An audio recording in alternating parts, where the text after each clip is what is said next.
এই নে আমি 50 টাকা দিলাম।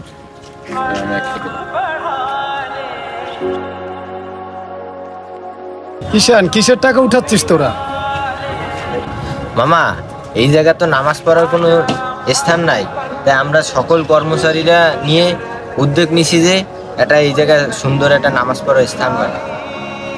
কেন ঈশান, আশেপাশে কি কোনো মসজিদ নাই? মামা আছে, কিন্তু অনেক দূরে, সেই ময়লাবোধ। আসলে ঈশান, ময়লাপথা তো অনেক দূরে। আমি তোমাদের সাথে এই 100 টাকা দিয়ে শরিক হচ্ছি।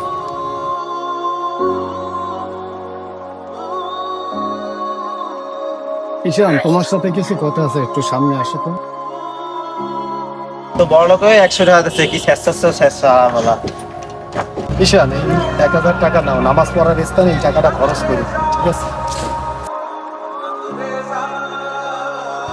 মামা, আপনি ওদের সামনে 100 টাকা দিলেন আর আমার এই পাশের ডাইকে 1000 টাকা দিলেন, এটার মানে কি? ঈশান, সবার সামনে টাকাটা দিলে আফসোস করো, আর সবার সামনে টাকা দেওয়া অহংকারের আলাপ।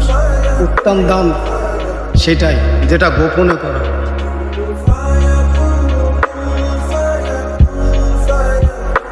মামা, আপনি ঠিক কথা বলেছেন।